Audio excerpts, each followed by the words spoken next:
సంపదని సృష్టిస్తానని చెప్పాడు.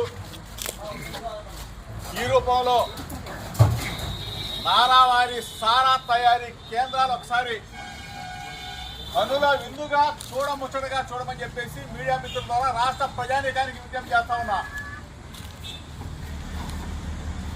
నకిలీ డిస్టిలరీలు, నకిలీ ఫ్యాక్టరీలు, నకిలీ మందు తయారీ కేంద్రాలు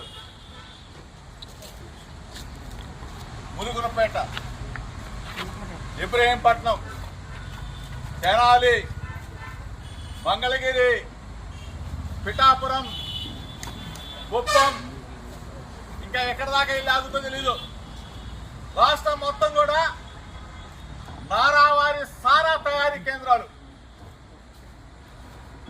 రాష్ట్ర ప్రజలు ఒక్కసారి తెలుసుకోమని, ఈ రాష్ట్రంలో జరుగుతున్న పరిణామాలని గమనించమని చెప్పేసి మీ ద్వారా కోరుతా ఉన్నా.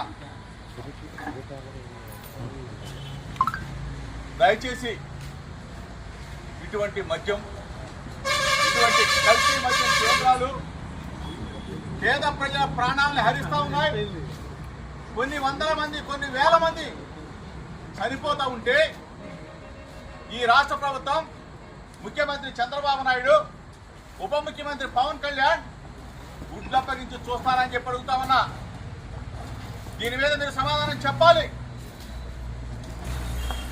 బాధ్యులైన వ్యక్తుల్ని, బాధ్యత కలిగిన వ్యక్తుల్ని, దీనిలో మంత్రులున్నా, ఎమ్మెల్యేలున్నా, ఆఖరికి ప్రభుత్వ అధిపతులున్నా సరే శిక్షించవలసిన తరుణం. ఈరోజు ఇక్కడ ఇంత పెద్ద ఎత్తున మద్యం తయారీ జరుగుతూ ఉంటే, అక్కడ మద్యం నిల్వ జరుగుతూ ఉంటే కళ్ళు మూసుకొని చూస్తా ఉన్నారా? దీనికి సంబంధం ఏ ఒక్క వ్యక్తుల్లో అనామకుల్లో అరెస్టు చేసి చేతులు దులుపుకోవాలనుకుంటా ఉన్నారా? మీ ప్రభుత్వ పెద్దల పాత్ర లేదా? మీ మంత్రివర్గ సహచరుల పాత్ర లేదా?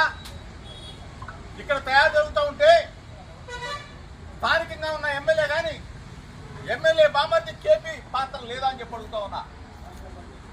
అంటే మీ పాత్ర లేకుండానే ఇన్ని వందల కోట్ల రూపాయల మద్యం విక్రయాలు జరుగుతాయా? మద్యం తయారీ జరుగుతా ఉందా? మద్యం తయారీ కేంద్రాలు నేషనల్ హైవే పక్కన విజయవాడ, హైదరాబాద్ నేషనల్